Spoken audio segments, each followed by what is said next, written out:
예, 마무리한 시간 더 나누도록 합니다. 이번에는 3페이지 중반부에 계시록 18장 2절로 4절 인용구 같이 읽겠습니다. 힘찬 음성으로 외쳐 이르되 무너졌도다 무너졌도다 큰 성 바벨론이여, 귀신의 처소와 각종 더러운 영이 모이는 곳과 각종 더럽고 가증한 새들이 모이는 곳이 되었도다. 거기 곳 앞에는 일 있고 나나주에 보면 옥이라고 되어 있죠. 그 옥이라는 단어는 필라케라고 하는 단어인데 베드로전서 3장 19절에 보면 예수님이 장사되셨다가 부활하신 후에 옥에 있는 영들에게 가셔서 선포하셨다 이렇게 돼 있어요. 베드로전서 3장 19절. 거기 옥에 있는 영 할 때 같은 단어예요. 그 다음에 20장 3절과 그 7절 사이에 보면 무저갱의 사자라고 돼 있고 그게 필라케, 무저갱이 옥에서 올라온 악령이다 말이에요. 그 옥이라는 같은 용어는 세상이 악귀들의 모이는 처소인 악령들의 옥이고, 세상 교회가, 세상 교회라 큰 음력 교회라고 하는 것이, 큰 성 바벨론 교회라고 하는 것이 악령들의 옥이다. 세상 교회에 들어가면 사실은 귀신들의 처소인 지옥세계라고 하는 것은 세상 교회를 말하는 거다라는 걸 꼭 아셔야 돼요.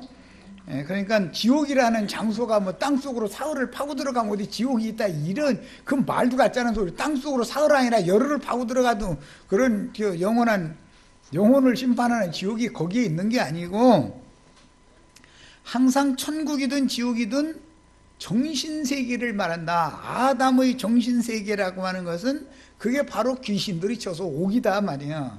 예수님의 새로운 정신세계가 그 천국이죠. 예, 개념을 잘 이해를 하셔야 돼요. 영적으로 말하고자 하는 의도를. 지옥에 간다, 천국에 간다라는 말은 이미 예수 그리스도가 오리라 예언된 메시아인 사실을 믿으면 사망에서 생명으로 옮길 것이다. 옮겼느니라. 예수 그리스도가 메시아인 사실을 믿지 아니하면 심판을 받을 것이라. 이미 심판을 받은 것이다. 이해하셨죠? 아담 세계에 있어가지고 예배당 열심히 다니면 이미 갑절로 저주를 받은 상태죠. 세상보다도 더 깊은 감옥이단 말이에요. 배나 더 지옥이라는 것이 세상 교계를 의미한다 이거예요. 예배당 성당에 가시면은 거기 열심히 다니다가 이 생을 마치면 그리도 심판대에서 그 영혼이 꺼지지 않는, 다시는 쉼이 없는 불못에 던져지게 되는 것이다 라는 것을 아셔야 돼요. 이 생에서 모든 게 결정된다. 이 생에서 큰 성 바벨론에서 나와서 성령과 신부가 오라 하시는 그곳으로 가서 거기서 신앙생활을 하다가 일생을 바쳐야 되는 거단 말이야. 네. 이런 성경이 말하는 의도를 잘 아셔야 돼. 이건 전부 영과 마음 속에 예수님의 영과 예수님의 신이, 예수님의 정신이 인간의 심령과 마음에 얼마만큼 충만하게 채워지느냐의 여부가 천국이 거기서 이루어지는 상태라고 표현을 하는 것이지, 물질 세계 어디로 가고 말고를 그런 얘기를 자꾸 해봐요. 로켓을 타고 예를 들어서 달나라에 가도 거기 천국 아니에요. 달나라에서 또 다른 별로 뭐 더 간다고 해도 거긴 천국 아니에요. 우리는 지금 뭘 기다리죠? 의의 거하는 바 새하늘과 새 땅을 기다리죠. 하나님의 의는 예수 그리스도가 하나님의 의인 건데, 달나라에 가면 하나님의 의가 있어요? 무슨 금성에 가면 하나님의 의가 있어요? 어디를 가자는 거예요? 얼마나 지금 기독교계 목사들이 잘못 가르치는지를 구분시켜 드리느라 얘기하는 거예요. 저주받은 첫 아담의 영과 첫 아담의 마음, 저주받은 아담 세계는 처음 하늘과 처음 땅이고 이것은 이미 심판 아래 있는 것이고, 저주를 변화해 복이 되게 하신 아브라함의 영과 아브라함의 믿음으로 말미암는 의를 말하는 거예요. 아담으로 말미암아 저주가 인류에게 왔죠. 저 세상에 들어왔죠. 아브라함으로 말미암아 복이 들어오죠. 이 얘기를 하는 것이지, 무슨 놈의 어디에서 어디로 가면은 복이 있고 하나님의 의가 있고 어디에 가면은 하나님의 불의와 불선이, 하나님이 심판하시는 불의와 불선이 어디에 가면이 있는 게 아니다 말이야. 이해하셨죠? 성경은 전부 사람의 심령과 마음속에 예수님의 영과 예수님의 정신이 임해서 얼마만큼 예수님 종물주 그분 자신의 형상과 모양으로 만들어 놓느냐라는 것을 지금 나누는 얘기인 거지. 무슨 성당 예배당 열심히 다니다가 죽은 다음에 뿅 하고 천당 어디라는 데가 있어도 거기로 간다, 그렇게 가르치는 것이 마귀가 지금 온 천하를 다 꿰는 거다 이거예요. 있지도 않은 곳을 지금 가르치는 거예요. 천국은, 하나님 나라는 여기 있다 저기 있다 한다 못한다? 어디에 있다? 성경이 있는 대로 믿으면 되죠. 천국은 마치 인자가 좋은 씨를 갖다 심은 어떤 인자와 같다, 어떤 사람과 같다 그랬죠. 천국은 마치 좋은 씨를 제 밭에 심은 어떤 사람과 같더니 그러잖아요. 그럼 좋은 씨를 제 밭에 갖다 심은 그 사람이 누구예요? 예수님이죠. 예수님의 정신세계가 천국이지, 예수님이 천국이지, 무슨 놈의 천국이 어디가 있냐 이 말이에요. 우리는 성경을 기독교계가 너무 크게 오해해서 너무 잘못 가르쳐 놓고 있다. 이것을 씻어내기가 더 어려워, 진리를 가르치기보다. 우리는 엉뚱한 생각을 다 벗어버리셔야 돼요. 자, 3절에 그 음행의 진노의 포도주로 말미암아, 이 음녀의 진노의 포도주라고 하는 것이 뱀에게 속은 음녀 이세벨의 다른 교훈이죠. 음녀 이세벨, 시온산에선 14만 4천은 여자로 말미암아 더럽히지 아니하고 정절이 있는 자들이어야 된다 그랬죠. 그 말씀을 오해하니까 신부님들이 되는 거잖아요. 장가들면 여자로 말미암아 더럽혀요, 남자가? 그러면 우리 자매님들은 남편 더럽히는 그릇들이네? 이게 얼마나 황당한 가르침인데 아멘이 되냐 이 말이에요. 그게 아멘이 돼요?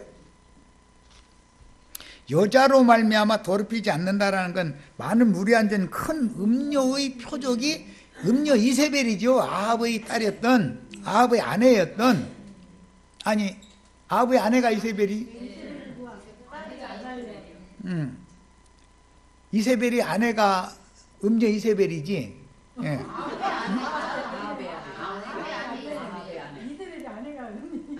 아합의 아내가, 왜 자꾸 이세벨이 아내, 이세벨은 아합의 아내인데 그 여자가 음녀다 이거예요. 표상이다, 이게 표적이다.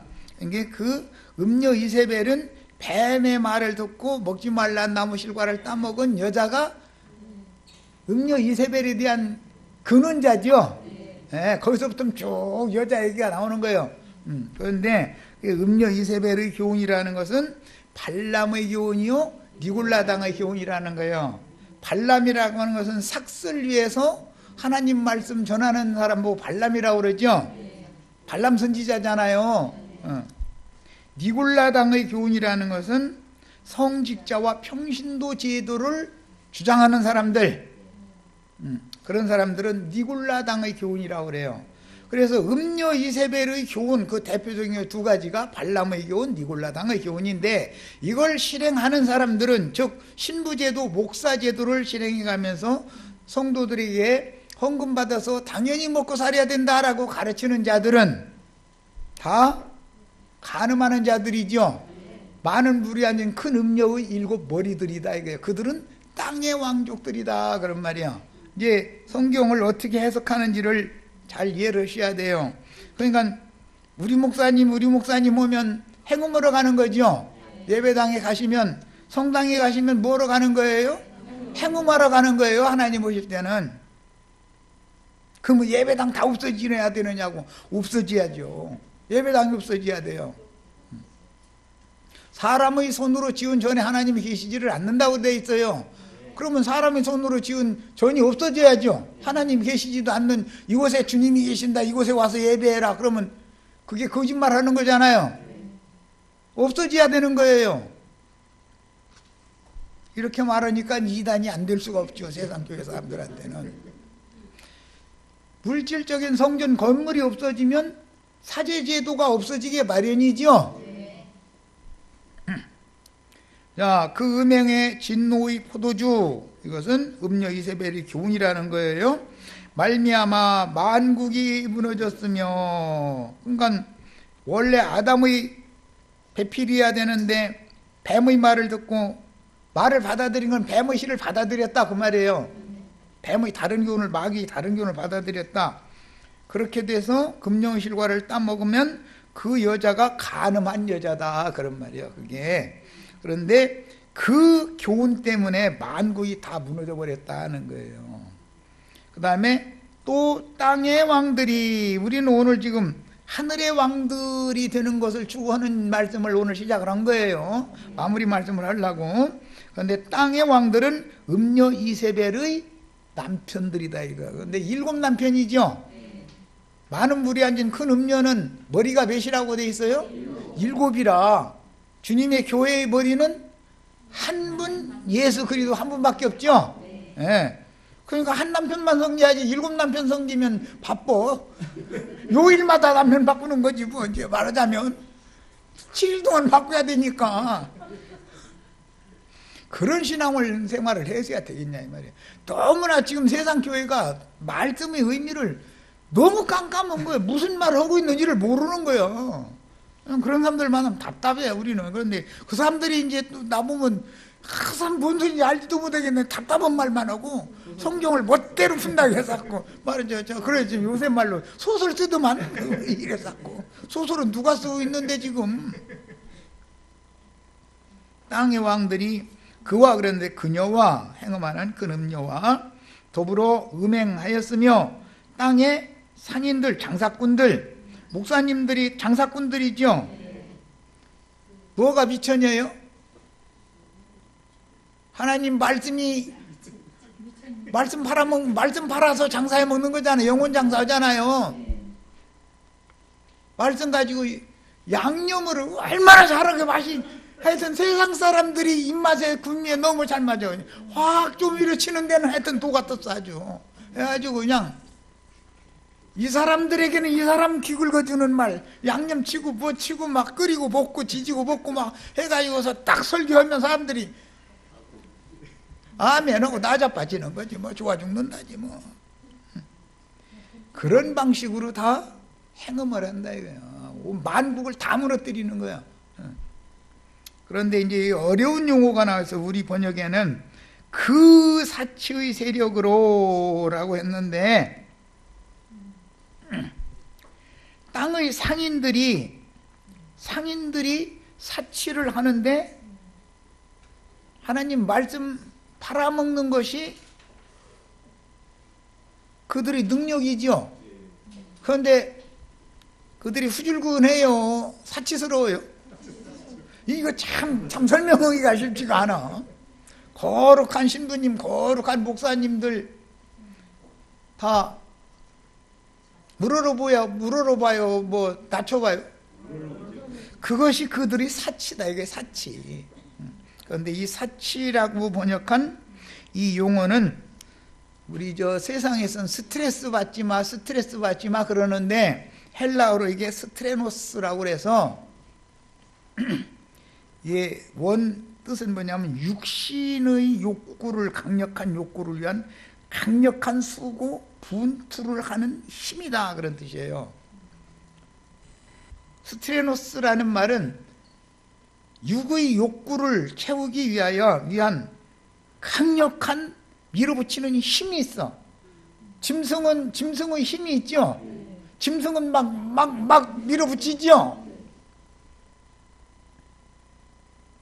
그런 경우를 여기 사치라고 번역을 했어요. 스트레노스. 그 다음에 세력으로라는 이 디나미스라고 발음하는 이 용어는 이적적인, 세상 사람들이 통산적으로 있는 것 외의 어떤 이적적인 권능, 그런 뜻이에요. 이 두 단어가 합해져 가지고 그 사치의 세력, 이렇게 표현을 했어요. 그러니까 목사님들은 그들의 욕심이 있죠. 요한복음 8장에 보면 너희는 너희 애비 마귀로부터 났다, 너희 애비를 닮아가지고 너희도 너희 애비의 욕심을 행한다, 이렇게 예수님이 말씀하셨죠. 요한복음 8장에 보면 유대교 지도자들의 애비가 마귀다, 이게 뱀인데, 뱀은 어떻게 해서든지 남의 아내를 빼앗아 자기 아내 삼고자 하는 육적인 욕망이 있죠. 그런데 그것을 밀어붙이는 힘이 있는데 또 거기다 대고 권능까지 있어. 그것을 사치의 세력이라고 번역을 했어요. 좀 어려운 단어예요, 표현이.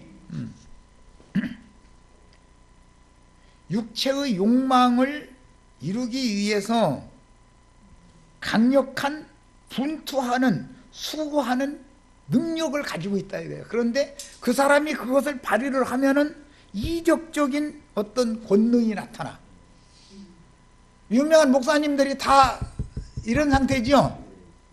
그러니까 사람들을 다 불러 모으는 거예요.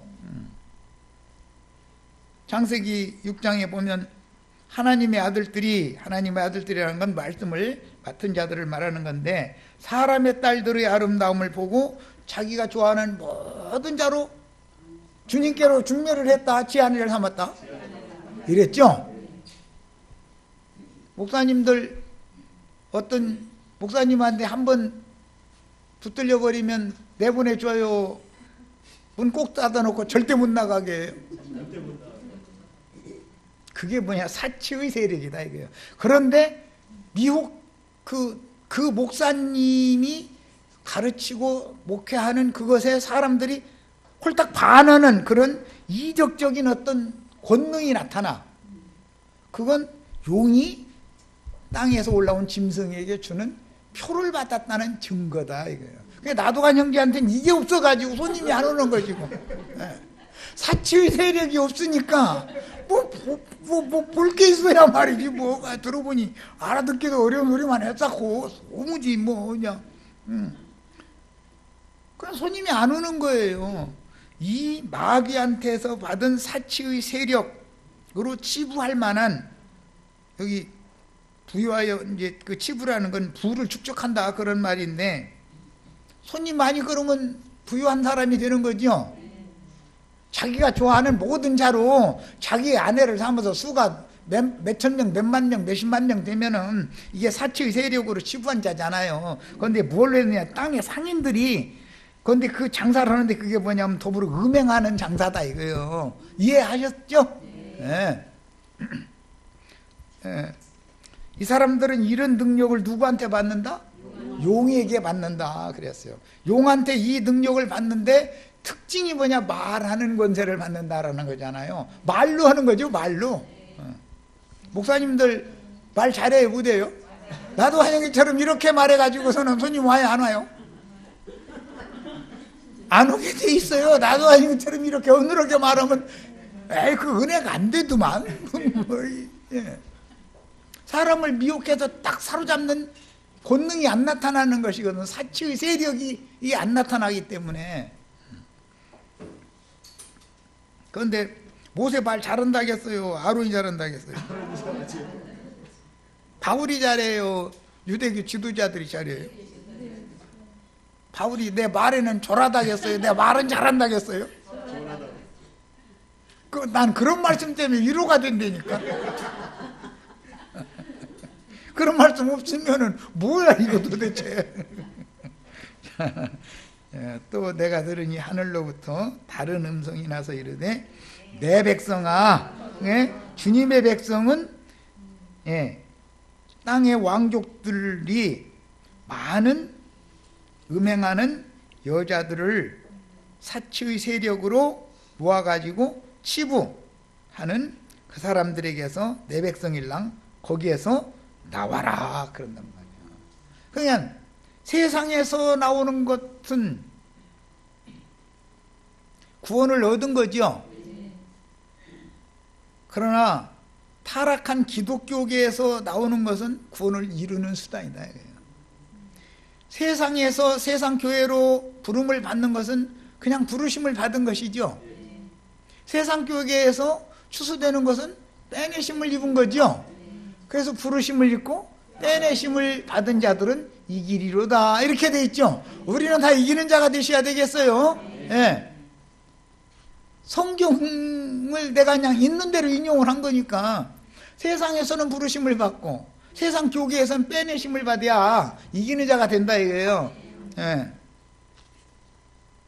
자, 내 백성아 거기서 나와 그의 그랬는데 허라고 하는 영문 번역은 허라는 건 그녀의 그런 뜻이죠. 흰 몸은 그 사람의 남자의라는 뜻이지만 자, 그녀의 죄에 무슨 죄?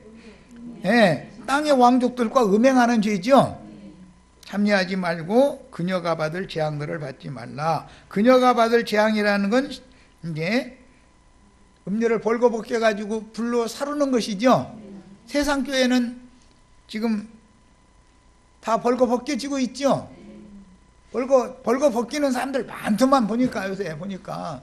그런데 이제 이제 막 그래도 치맛자락 막 이렇게 웅크려 줬다니까 세상 뉴스에 막 까발려버려 그냥. 붙잡고 있지 마 하고서는 그냥 치마 홀딱 뺏겨버리더만 완전히. 뉴스만 들어놓으면 또 기독교계 무엇이 어떻다 계속 벗기죠. 그런데 그 사람들은 막 그 치마 안 벗어보려고 막 붙들고 막 발악을 하잖아요. 요즘 뉴스에 유명한 사람 하나 나오더만 뭐라고 그 사람 이름이 뭐라고 했는데 잊어먹었네. 만민 이재록인가 뭐. 그런데 막 치마 강제로 벗기려고 그러니까 막 치마 붙들고 막 안 벗으려고 그랬었는데 소용없어. 하나님이 하시는데 안 벗겨져? 집가 있게. 성경 이야기가 뭔 얘기인지 다 아시겠죠 이제. 많은 물, 이건 바다인데 바다는 세상을 상징하는 거예요.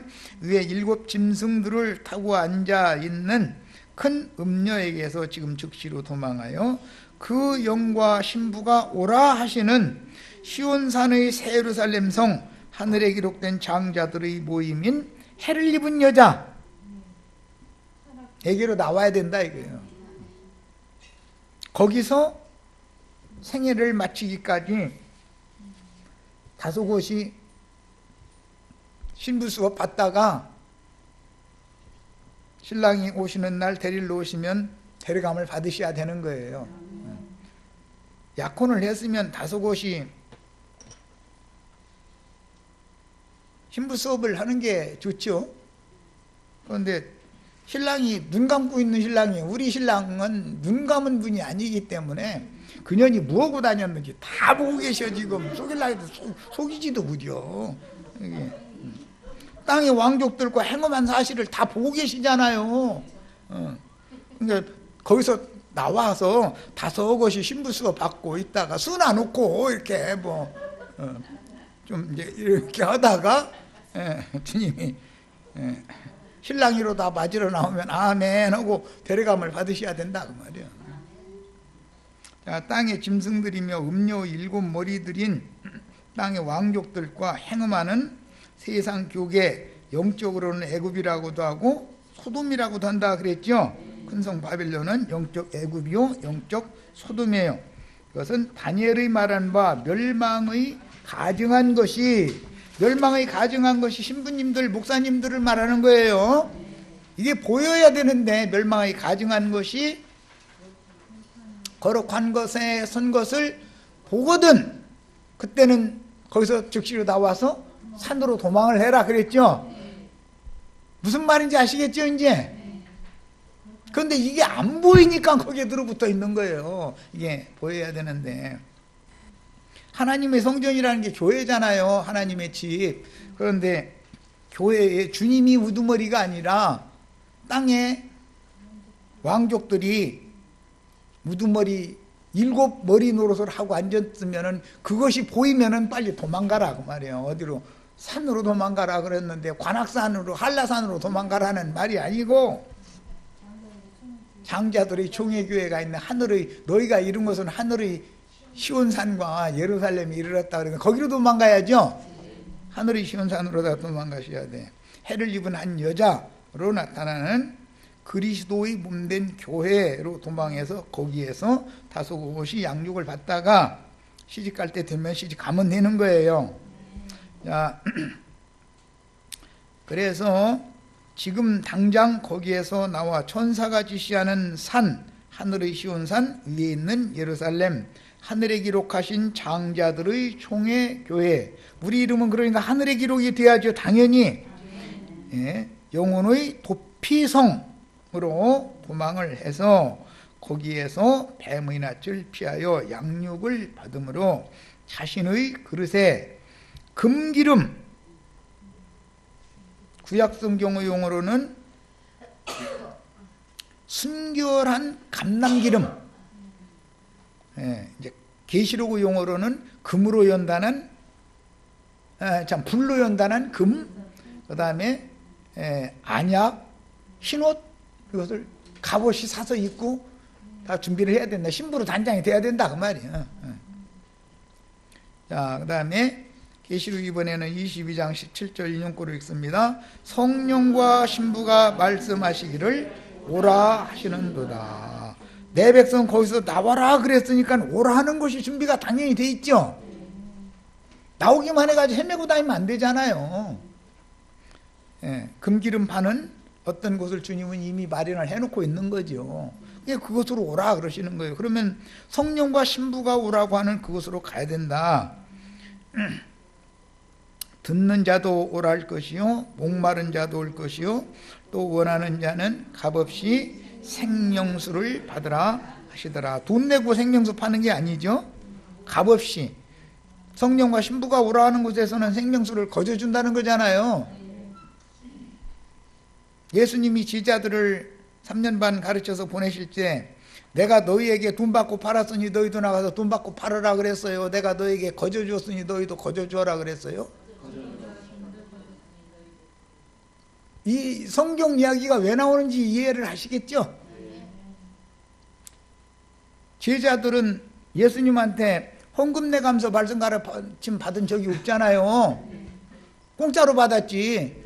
그래서 내가 너희한테 원래 공짜로 줬으니까 너희도 나가서 공짜로 줘라 그렇게 해서 보내셨지, 내가 너희한테 돈 받고 헌금 받고 팔았잖아. 그러니까 너희도 나가서 헌금 받고 팔어 이렇게는 해서 보내시지 않았다.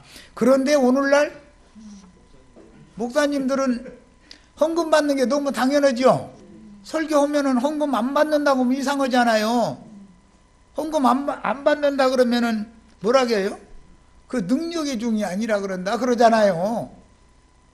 누가 능력의 중이에요? 헌금 성도들한테 안 받아도 주님께서 공급해 주시는 힘으로 살면서 말씀 전하면은 그게 능력이죠. 낮에는 나가서 수고해서 일하고 밤 시간에 전도한 영혼들 오라 해가지고 말씀 가르치고, 그 생활이 쉬운 게 아니에요. 그런데 누가 그렇게 하려고 해요? 그럼 낮밤 없이 이러느냐고. 예, 바울 사도는 낮밤 없이 일했다고 했어요.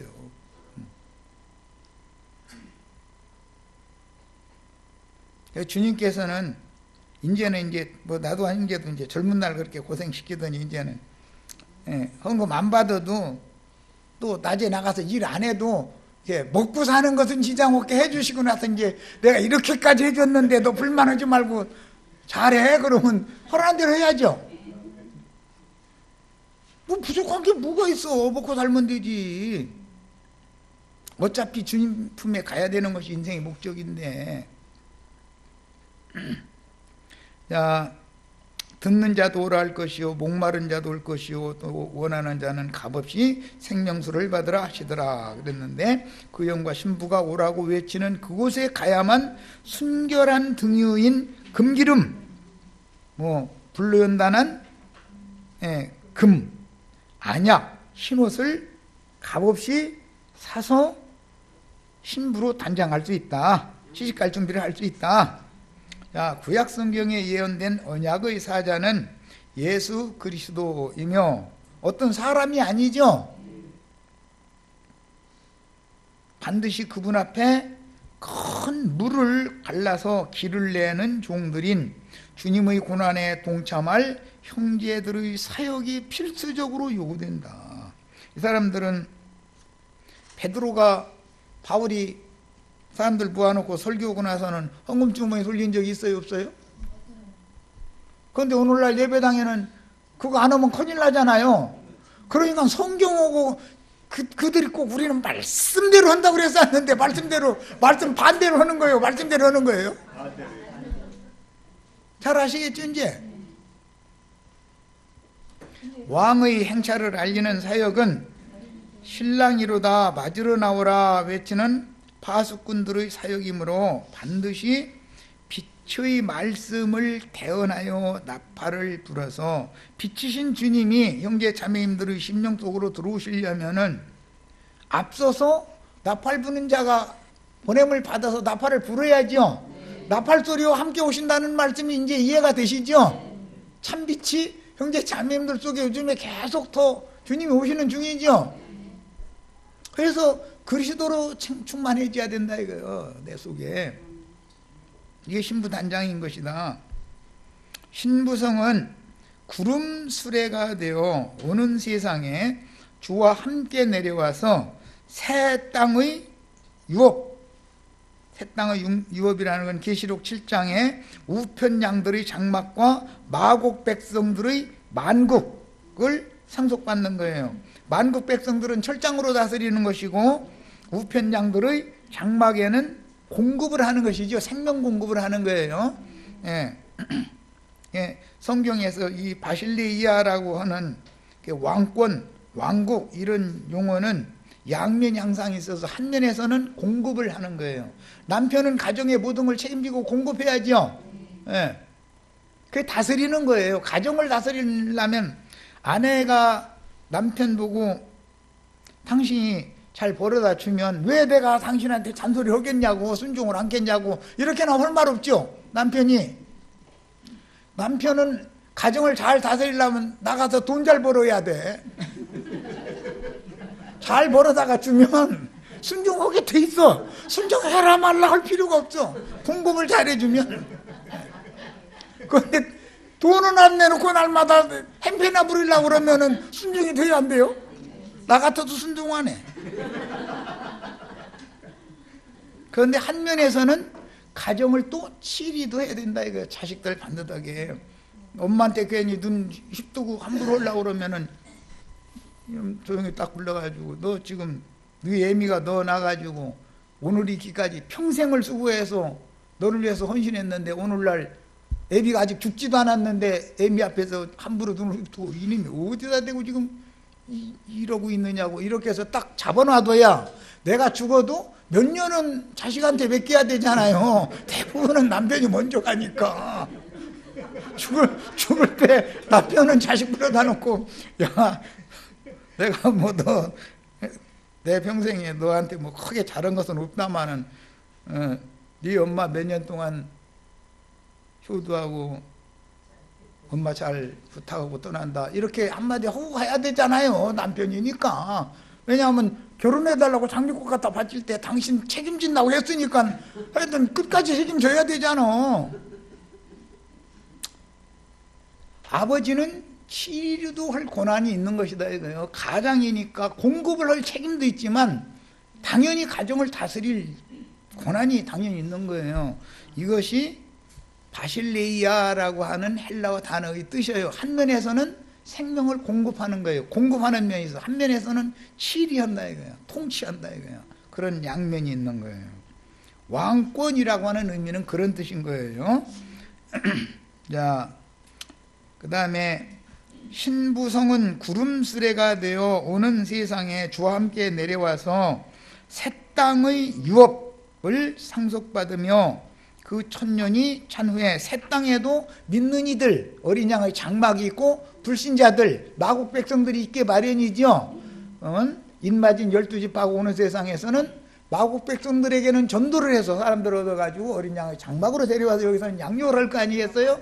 어린 양의 장막에서는 생명 공급을 하는 것이죠. 말씀을 이렇게 자꾸 생명을 온전케 되도록 가르쳐야 되는 것이고, 밖으로는 전도를 해야 되는 거예요. 당연히 항상 양면이 있어요. 교회에서도 장로들은 잘 가르치기도 해야 되지만 잘 다스리기도 해야지요. 장로라는 건 책임이 그런 거예요. 권리도 있지만 책임이 당연히 있어요. 국가의 대통령도 국민들을 보호하고 모든 것들을 좋은 것들로 공급을 하는 것이 우선이죠. 국민들 잘 살게 해주는 것이 우선이잖아요. 그런데 불필요하게 항거하고 말을 안 듣고 덤비면 어떻게 해야 돼요? 법에 의해서 처단해서 치리해야죠. 항상 양면이 있는 거예요. 자, 그 천년이 찬 후에 영세의 만국을 통치하는 영광의 빛을 발하는 영광의 성에 들어가서 생명나무 잎사귀를 가져와서 영세의 만국인 생명의 세계를 영원한 생명력으로 다스릴 수 있는 것이다. 그래서 오는 세상에서 땅의 왕들은 자기가 다스릴 영역이 있고, 땅의 왕들이 거룩한 성에 들어가는 권세가 있어가지고 성에서 생명나무 열매와 생수를 가지고 나가서 공급을 하는 거예요. 약물이들에게는. 그러나 이제 만국 열국 백성들에게는, 그 마국 백성들이죠, 그들에게는 그들을 다스리는 통치자에게 이렇게 다스려야 된다는 영을 가서 전달을 해줘야 된다 이거예요. 그래야 그 사람이 맡은 영역을 잘 다스릴 거 아니냐 이거예요. 그것이 다 영들의 역사인 것이다. 영으로 다 되는 거다. 영으로. 세상 나라가 지금 통치되는 것도 어떤 영들에 의해서 움직여지는 거죠. 공산주의는 공산주의 영이 있어서 저렇게 하는 거죠. 자본주의는 자본주의 영 때문에 이렇게 하는 거예요. 다 영싸움인 거예요. 근본을 아셔야 돼. 그래서 이사야 64장 1절 인용구 있습니다. 원컨대 주는 하늘을 가르고 강림하시고. 아니 물질적인 하늘 얘기를 하면 하늘이 갈라집니까? 하늘 가운데다가 지퍼 이렇게 만들었다가 찌르륵 하면 하늘이 갈라지고 그럽니까? 그런 말이 아니죠. 이것은 깜깜한 흑암 중에 번개칼이 번쩍할 때 하늘이 양편으로 딱 갈라지는 걸 상징화시킨 말이에요. 셈족의 언어법이라고, 이게 언어유의라고 그래요. 성경은 전부 언어유의법을 사용한다. 인간이 사용하는 말이지만 그 속에는 영적인 의미가 다 감춰져 있단 말이에요. 이런 거 보고 언어유의다 이렇게 표현을 하는 거예요. 예를 들어서 하늘을 인격화해서 말하면 의인화한다 이렇게 말을 해요. 의인화한다. 자, 강림하시고 주 앞에서 산들로 진동하기를 그랬는데, 산들이라는 건 온 땅의 모든 교회들을 상징하는 말이에요. 시내산 꼭대기에 올라가 하나님 만났죠. 구약 성경에 보면. 그럼 무슨 뜻이에요? 땅에서는 가장 높은 처소고 하늘에서는 하나님은 오실 때 땅에서 가장 높은 곳으로 하나님이 거기에 마주치러 오는 거니까, 이제 그런 걸 일러서 그 시편에 보면 주님이 오시는 날 땅과 하늘이 맞닿는다 이렇게 표현을 해놨죠. 남편과 아내가 맞닿아야 자식이 생기죠. 하늘과 땅이 맞닿아야 되는 거잖아요. 하늘은 땅을 보호하잖아요. 이렇게 감싸고, 남편은 아내를 감싸고 보호를 하는 책임이 있잖아요. 그러면 아내는 남편을 공경하고 가정을 또 잘 보살피고 해야 되는 의무가 있는 것이죠. 남편의 수고가 있으면 아내의 수고가 당연히 따르야 이게 배필 관계를 이룰 수가 있는 거니까. 이게 셈족의 그들의 생활 관습이고 문화가 아니다. 언어 관습이다 이게. 그런 개념을 이해를 잘 하셔야 돼. 야, 산들이 진동한다라는 것은 하늘이 갈라질 때 뇌손병력 소리가 나가면서 번개불이 번쩍하면 하늘이 쫙 갈라지지 양쪽으로, 그때 산들이 진동한다 이거예요. 모든 교회들이 깜짝 놀랜다 지금 그 말이에요. 형상화시키는 표현을 이렇게 하는 거예요. 시내산에 강림하실 때 천지를 진동시키는 큰 나팔 소리와 함께 번개가 번뜩 하듯이 오시는 모양을 인용한 말씀이다. 이런 걸려서 언어 유희라고 그런다. 성경은 전부 언어 유희로 되어 있다. 세상의 말이 아니다 이거예요. 성경이라는 건 하나님의 말씀이에요. 하나님의 뜻을 전달하는 거겠죠. 하나님의 말씀이니까 인간 말 같으면 그야말로 소설이잖아요. 뭐 연속극, 뭐 각본, 대본 뭐 이런 건 다 영화 각본, 대본 이런 건 인간 말이잖아요. 전부. 성경만이 유일한 진리의 글이다. 이게 하나님 말씀이다 이거예요. 사무엘하 22장 10절 주께서 하늘을 가르고 내려오실 때에 그 발 아래에는 짙은 구름이 깔려 있도다. 이제 이랬는데 아니 주님이 하늘을 가르고 오신다라는 말은 번개가 번뜩 하듯 오신다라는 말이잖아요. 이 말씀 때문에 신약에 인자가 다시 올 때는 번개가 하늘 끝에서 땅 저 끝까지 번뜩 하는 것과 같이 올 것이다. 이렇게 표현하셨어요. 오늘 이 시간에도 번뜩번뜩 몇 번 하셨죠? 주님이 이렇게 오시는 거예요. 나팔소리와 함께 오신다고도 했고 번개가 번뜩 하듯이 오신다고 했잖아요. 나팔소리가 나면 하늘이 쫙 갈라져 가면서 불빛이 번쩍하면은 번뜩함과 동시에 주님이 오신다 이거예요. 그렇게 하면은 산들이 진동하지요 이제. 자, 구름은 아브라함의 믿음의 자취를 쫓는 허다한 증인들, 목자들, 순교자들, 작은 책을 받아먹고 대언의 영으로 보내심을 받아 주님 앞에서 나팔을 부는 증인들을 형상화한 표현이다. 구름이라는 건 창공에 떠다니는 저런 구름 타고 예수님 오시는 게 아니다 그런 말이에요. 성경은 전부 의인화하는 표현을 하는 거다 그래요. 의인화하는 표현. 언어 유희를 사용한다 그런 것이지. 물질적인 구름 타고 오신다면 새털구름 타고 오셔요? 뭉게구름 타고 오셔요? 무슨 구름 타고 오셔요? 관악산 지나가는 구름 타고 오셔요? 저기 에베레스트 산 지나가는 구름 타고 오셔요? 어떤 구름 타고 오셔요? 구름 같은 증인들.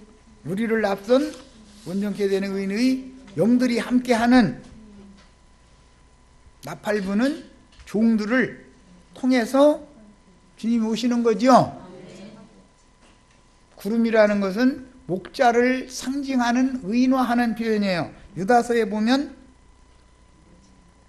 물 없는 구름, 저희는 몰지각한 목자들은 물이 없는 구름이다 그랬죠. 그럼 기왕이면 물이 없는 구름하고 교회 생활해야 되겠어요? 적당하게 때를 따라서 우르를 잘 내려주는 구름하고 교회 생활해야 되겠어요? 이걸 물어보는 내가 좀 그렇지 이런 건. 분별이 필요하다. 분별이. 물 없는 구름이 수도 없이 많다 이거예요. 너무 많아. 그런데 비도 뭐 이른 비 늦은 비 내려 소낙비와 같이 내려준다고 그러면 소낙비 40일 동안 퍼부서 되면 돼요 안 돼요? 뭐든 적당해야죠. 시편 저기까지만 읽겠습니다. 이사야 히브리서 12장 1절까지 그냥 읽겠습니다. 물에 자기 누각의 들보를 얹으시며 구름으로 자기 수레를 삼으시고. 구름이 수레라잖아요 하나님의.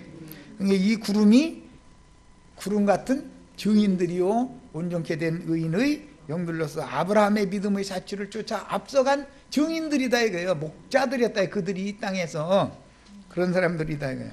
자, 이사야 66장 15절 보라 여호와께서 불에 둘러싸여 강림하시리니 그의 수레들은 회오리 바람 같으리로다. 엘리야 선지자가 이거 타고 올라갔죠. 그가 혁혁한 이새로 노여움을 나타내시며 맹렬한 화염으로 책망하실 것이라.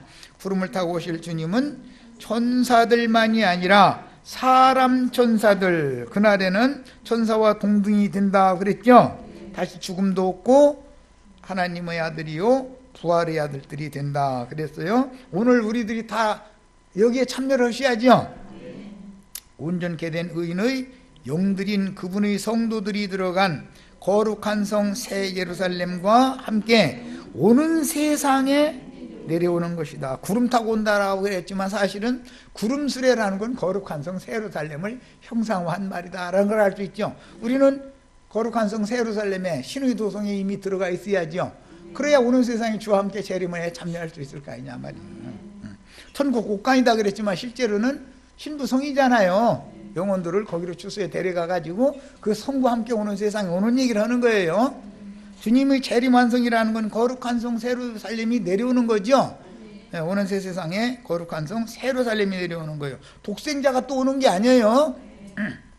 히브리서 12장 1절 이러므로 우리에게 구름같이 둘러싼 허다한 증인들이 있으니, 허다한 증인들, 앞서간 증인들이 구름으로 형상화돼서 의인화돼서 성경이 표현을 하는 거다. 목자들, 수고한 주의 증인들, 종들을 형상화할 때 구름같이라고 표현을 했다. 자, 어디 예를 들어서 뭐 요즘 현대식으로 표현을 하자면 어느 이제 유명한 백화점에서 그게 원래 유명한 상품인데 한정 세일 몇 명 한 해가지고서 100분의 1 값도 안 주고서 자기네 그 회사를 선전하려고 선전용으로 한다고 그러면 어젯밤부터 사람들이 줄 서죠. 그런데 나중에 간 사람들이 이렇게 쳐다보고 나서 사람들이 어떻게 모였더라고? 그 사람들이 아주 구름대같이 모였더만 그러죠. 믿음의 증인들도 주 앞에 이렇게 허다하다 그런 말이에요. 상징이에요.